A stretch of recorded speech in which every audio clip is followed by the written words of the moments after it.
ஸ்ரீ காளிமாதா ஜோதிடம். பிரபல ஜோதிடர் பண்டித் மகாராஜா. தொழில், காதல், திருமணம், குழந்தை பாக்கியம் மற்றும் மந்திர சூனிய பிரச்சனைகளுக்கு நிரந்தர தீர்வு.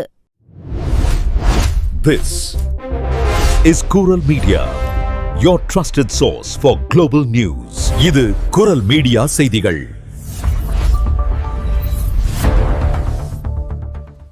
இது குரல் மீடியாவின் இன்றைய பிரதான செய்திகள். செய்திகளை வாசிக்கும் நான் கோகுலநாதன் தமிழினி. முதலில் தலைப்புச் செய்திகள்.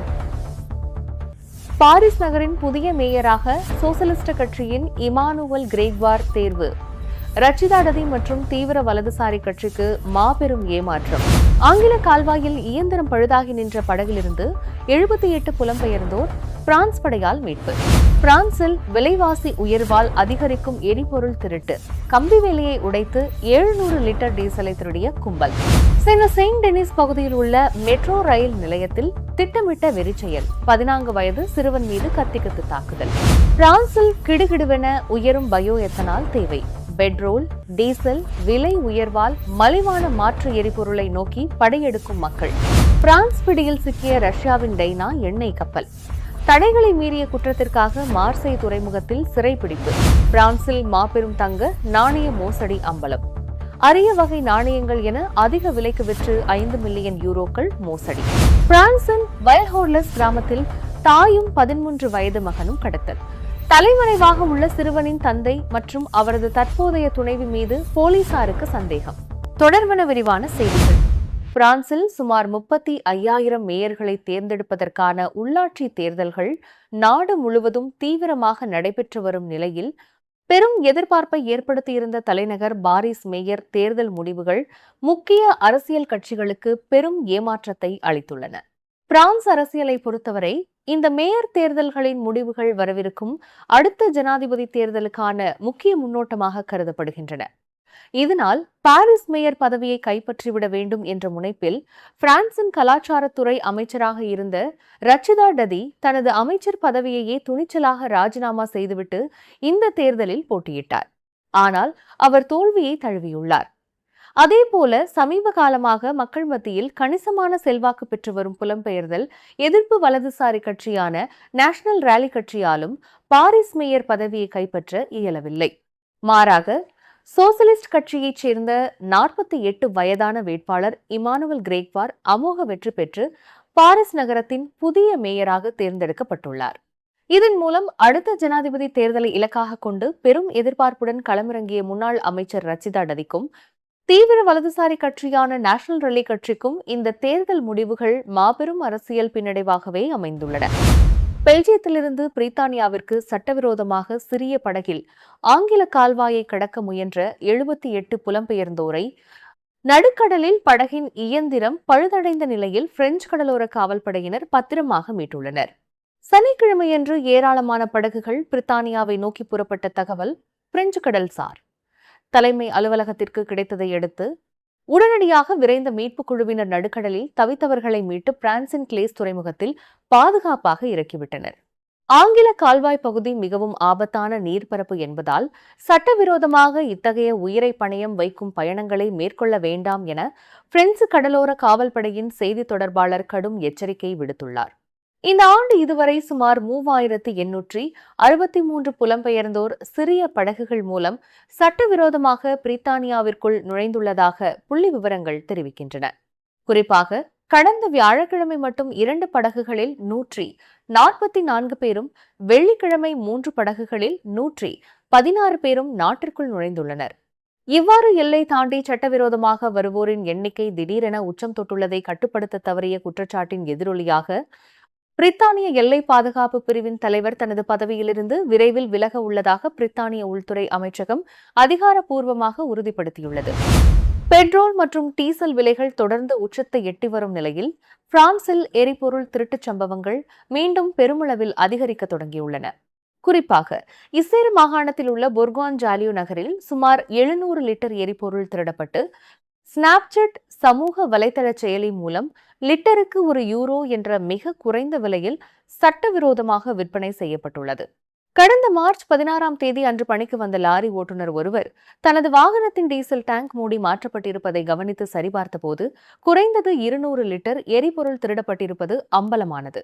இந்நிலையில் அப்பகுதியில் இரவில் பிரகாசமான விளக்குகள் மற்றும் கண்காணிப்பு கேமராக்கள் இயங்கிக் கொண்டிருந்த போதிலும் திருடர்கள் கம்பி வேலியை வளைத்து உள்ளே நுழைந்து சுமார் 1 மணி நேரத்திற்கும் மேலாக தயக்கமின்றி கேன்களில் எரிபொருளை திருடிச் சென்றுள்ளனர். சமீப காலமாக இந்த பகுதியில் உள்ள பல விவசாய மற்றும் போக்குவரத்து நிறுவனங்களின் வாகனங்களும் இதேபோன்று குறிவைக்கப்படுவதால் உரிமையாளர்கள் மிகுந்த எச்சரிக்கையுடன் உள்ளனர்.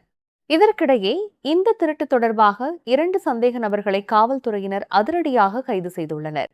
விசாரணையில் அவர்கள் ஸ்னாப்சாட் மூலம் திருட்டு டீசலை விற்றதை ஒப்புக்கொண்டுள்ளனர். பொதுமக்கள் மற்றும் நிறுவனங்கள் மிகுந்த விழிப்புடன் இருக்க வேண்டும் என அறிவுறுத்தியுள்ள காவல்துறையினர் எரிபொருள் திருட்டில் ஈடுபடுவோருக்கு 3 ஆண்டுகள் சிறை தண்டனையும் 45,000 யூரோக்கள் வரை அபராதமும் விதிக்கப்படும் என கடுமையான எச்சரிக்கையை விடுத்துள்ளனர். பிரான்சின் சைன்ட் செயின்ட் டெனிஸ் பகுதியில் உள்ள ரொமைன்வில் கார்னோ மெட்ரோ ரயில் நிலையத்தில் வியாழக்கிழமை நண்பகலில் 14 வயது சிறுவன் ஒருவன் மார்பில் கத்தியால் குத்தப்பட்ட சம்பவம் பெரும் அதிர்ச்சியை ஏற்படுத்தியுள்ளது.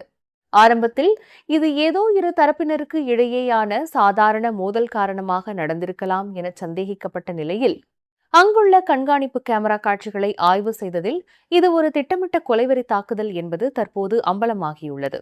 இந்த கொடூர தாக்குதலில் படுகாயமடைந்த அந்த சிறுவன் உடனடியாக மருத்துவமனையில் அனுமதிக்கப்பட்டான். அதிர்ஷ்டவசமாக அவனது உயிருக்கு எவ்வித ஆபத்தும் இல்லை என மருத்துவ அதிகாரிகள் உறுதிப்படுத்தியுள்ளனர். இந்த சம்பவத்தை தொடர்ந்து தாக்குதல் நடத்திய 15 வயதுடைய சந்தேக நபர் தானாகவே முன்வந்து காவல்துறையில் சரணடைந்துள்ளார். தற்போது அவன் மீது கொலை முயற்சி குற்றச்சாட்டு பதிவு செய்யப்பட்டு போலீஸ் காவலில் தீவிர விசாரணைக்கு உட்படுத்தப்பட்டுள்ளார். முன்னதாக சம்பவ இடத்திற்கு உடனடியாக விரைந்த ராட் போக்குவரத்து அமைப்பினர் மற்றும் அவசர மீட்பு குழுவினர் காயமடைந்தவனை மீட்கும் பணிகளை துரிதமாக மேற்கொண்டனர். இந்த அசம்பாவிதத்தால் மெட்ரோ ரயில் போக்குவரத்து சேவைகளில் எவ்வித பாதிப்பும் ஏற்படவில்லை என்பதுடன் பயணிகளின் பாதுகாப்பை உறுதி செய்யும் வகையில் அந்த நிலையத்தில் கூடுதல் பாதுகாப்பு படையினரும் குவிக்கப்பட்டுள்ளனர்.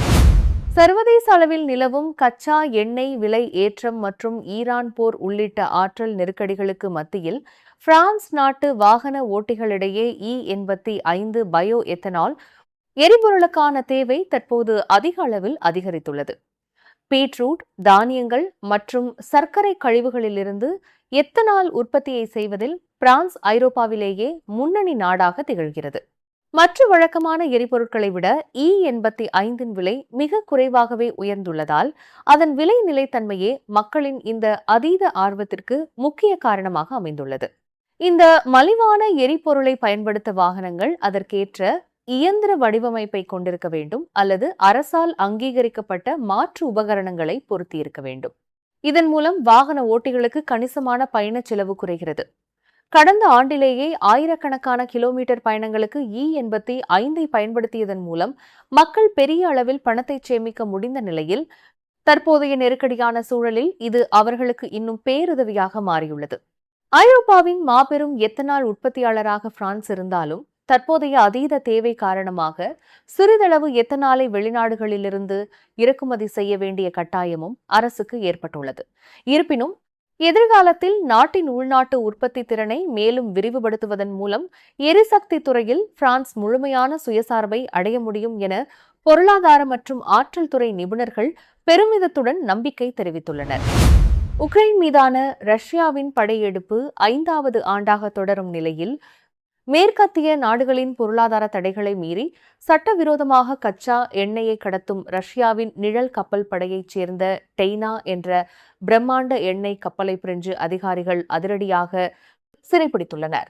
ரஷ்யாவின் முர்மானஸ்க் பகுதியிலிருந்து மொசாம்பிக் நாட்டின் கொடியுடன் புறப்பட்ட 250 மீட்டர் நீளமுள்ள இந்த கப்பல் பிரிட்டனின் உதவியுடன் ஸ்பெயினின் பலேரிக் தீவுகளுக்கு அருகே கடந்த வெள்ளிக்கிழமை இடைமறிக்கப்பட்டது. கப்பலின் ஆவணங்களில் பல முறைகேடுகள் நடந்திருப்பது உறுதி செய்யப்பட்டதை தொடர்ந்து அது திங்களன்று தெற்கு பிரான்சின் மார்சேய் துறைமுகத்திற்கு கொண்டுவரப்பட்டு முழுமையான கட்டுப்பாட்டிற்குள் கொண்டுவரப்பட்டுள்ளது. தற்போது இந்த கப்பல் மார்சேய் அரசு வழக்கறிஞர் அலுவலகத்தின் வசம் தீவிர விசாரணைக்காக நங்கூரமிட்டு நிறுத்தி வைக்கப்பட்டுள்ளது. தற்போதைய அமெரிக்க, இஸ்ரேல், ஈரான் போர் பதற்றங்களுக்கு மத்தியில் உலக நாடுகளின் கவனம் திசை திரும்பி இருந்தாலும் ரஷ்யாவிற்காக எண்ணெய் கடத்தும் இத்தகைய கப்பல்களை போரின் லாபக்காரர்கள் என கடுமையாக சாடியுள்ள பிரான்ஸ் அதிபர் இமானுவேல் மேக்ரான் மாஸ்கோ மீதான அழுத்தத்தை தொடர்ந்து தக்கவைக்க உறுதியளித்துள்ளார். உலகளாவிய எரிசக்தி சந்தையை நிலைநிறுத்த ரஷ்ய எண்ணெய் மீதான கட்டுப்பாடுகளை அமெரிக்கா சமீபத்தில் தளர்த்தியிருந்ததையும் மேக்ரான் மிக கடுமையாக விமர்சித்துள்ளார். பிரான்ஸ் நாட்டால் அண்மை காலங்களில் சிறைபிடிக்கப்படும் 3வது ரஷ்ய எண்ணெய் கப்பல் இதுவாகும். கடந்த ஜனவரியில் சிறைப்பிடிக்கப்பட்ட கிரின்ஸ் என்ற கப்பல் பல மில்லியன் யூரோக்கள் அபராதம் செலுத்திய பின்னரே விடுவிக்கப்பட்டது. அதேபோல் செப்டம்பரில் பிடிபட்ட போராகே என்ற கப்பலை நிறுத்த மறுத்த அதன் சீன கேப்டன் தப்பியோடிய நிலையில் அவர் இல்லாமலேயே விசாரணை தொடர்ந்து நடைபெற்று வருகிறது. பிரான்சை தொடர்ந்து பெல்ஜியம் மற்றும் ஸ்வீடன் போன்ற பிற ஐரோப்பிய நாடுகளும் இத்தகைய சிறைப்பிடிப்பு நடவடிக்கைகளை தீவிரப்படுத்தியுள்ள நிலையில் தடைகளை மீறும் சுமார் 600 ரஷ்ய மாய கப்பல்களை ஐரோப்பிய ஒன்றியம் தனது தீவிர கண்காணிப்பு வளையத்திற்குள் கொண்டு வந்துள்ளது குறிப்பிடத்தக்கது. பிரான்சின் பெர்பிக்னான் பகுதியில் அதிகாரப்பூர்வமான தங்கம் வாங்கி விற்கும் கடையின் முகப்பை பயன்படுத்தி அரங்கேறியுள்ள ஒரு மாபெரும் தங்க நாணய மோசடி பொதுமக்களை பெரும் அதிர்ச்சியில் ஆழ்த்தியுள்ளது. இந்த மோசடியால் பாதிக்கப்பட்டவர்களின் எண்ணிக்கை தொடர்ந்து அதிகரித்து வரும் நிலையில் தற்போது வரை சுமார் 60 பேர் ஏமாற்றப்பட்டுள்ளதாகவும் மொத்த இழப்பு 4.7 முதல் 5 மில்லியன் யூரோக்களை எட்டியுள்ளதாகவும் தகவல்கள் வெளியாகியுள்ளன. பாதிக்கப்பட்டவர்களில் ஒருவர் குறித்த தங்கம் மிகவும் அரிதானவை என நம்பி கடை மேலாளரின் ஆலோசனையின் பேரில் 2 லட்சம் யூரோக்கள் கொடுத்து வாங்கிய 2 தங்க நாணயங்களை வேறு இடத்தில் மதிப்பீடு செய்தபோது அவற்றின் உண்மையான மதிப்பு முறையே 35,000 மற்றும் 10,000 யூரோக்கள் என மொத்தம் 45,000 யூரோக்கள் மட்டுமே என்பது தெரியவந்தது. இந்நிலையில் கடையில் எப்போதும் மக்கள் கூட்டம் இருந்ததாலும் ஏராளமான நகைகள் காட்சிக்கு வைக்கப்பட்டிருந்ததாலும் தாங்கள் அந்த கடையை முழுமையாக நம்பியதாக பாதிக்கப்பட்டவர்கள் வேதனை தெரிவிக்கின்றனர். இந்த சம்பவம் குறித்து எச்சரிக்கும் பெர்பிங்யன் நகரின் தேசிய தங்க முகமை மேலாளர் பியர் யவ்ஸ் லெஜூன் தங்கம் வாங்குவதற்கு முன் இணையத்தில் முதலீடுகள் குறித்து முழுமையாக ஆராய வேண்டும் எனவும் தேசிய அளவில் அங்கீகரிக்கப்பட்ட நம்பகமான நிபுணர்களை மட்டுமே அணுக வேண்டும் எனவும் அறிவுறுத்தியுள்ளார். இதற்கிடையே தற்போது வரை குற்றமற்றவர் என கருதப்படும் அந்த கடையின் மேலாளர் மீது மோசடி, நம்பிக்கை மீறல் மற்றும் பண மோசடி ஆகிய கடுமையான குற்றச்சாட்டுகளின் கீழ் அதிகாரிகள் விசாரணையை தொடங்கியுள்ளனர். பிரான்சின் அவேரோன் மாகாணத்தில் உள்ள வைல் ஹார்லஸ் கிராமத்தைச் சேர்ந்த 40 வயதுடைய தாயும் அவரது 13 வயது மகனும் கடந்த வெள்ளிக்கிழமை முதல் மர்மமான முறையில் காணாமல் போன சம்பவம் அப்பகுதியில் பெரும் பரபரப்பை ஏற்படுத்தியுள்ளது. இந்த விவகாரம் தொடர்பாக ரோடஸ் அரசு வழக்கறிஞர் ஞாயிற்றுக்கிழமை அதிகாரப்பூர்வமாக நீதித்துறை விசாரணையை தொடங்கியுள்ளார். டுலூஸ் ஜெண்டார்மெரியின் கட்டுப்பாட்டில் அவேரோன் மற்றும் டாரன் எட் கரோன் ஆகிய பகுதிகளில் நடைபெற்று வரும் இந்த தேடுதல் வேட்டையில் சுமார் 30 ஜெண்டார்ம்கள், அதிநவீன தொழில்நுட்ப ட்ரோன்கள், ஹெலிகாப்டர்கள், நீர்மூழ்கி குழுவினர் மற்றும் மோப்ப நாய்ப்படையினர் ஈடுபடுத்தப்பட்டுள்ளனர். காணாமல் போன தாயின் குடும்பத்தினர் அளித்த புகாரின் அடிப்படையில் விசாரணையை முடுக்கிவிட்டுள்ள காவல்துறையினர் அந்த சிறுவனின் தந்தையையும் அவரது தற்போதைய துணைவியையுமே இந்த கடத்தலுக்கு காரணமான முக்கிய குற்றவாளிகளாக சந்தேகிக்கின்றனர். அவர்கள் இருவரும் தற்போது தலைமறைவாக உள்ளனர். குறிப்பாக சந்தேகத்திற்குரிய அந்த சிறுவனின் தந்தை தனது முன்னாள் மனைவியை துன்புறுத்தியதற்காகவும் குழந்தையை முறைப்படி ஒப்படைக்க மறுத்ததற்காகவும் ஏற்கனவே நீதிமன்றத்தால் தண்டிக்கப்பட்டவர் என்பது விசாரணையில் அம்பலமாகியுள்ளது.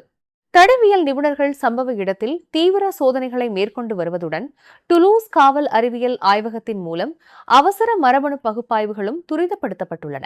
எனினும் இந்த கட்டத்தில் இதுவரை யாரும் கைது செய்யப்படவில்லை என அதிகாரிகள் தெரிவித்துள்ளனர். நீங்கள் இதுவரை கேட்டது குரல் மீடியாவின் பிரதான செய்திகள். மேலும் இதுபோன்ற செய்திகளை அறிய குரல் மீடியாவை சப்ஸ்கிரைப் செய்யுங்கள்.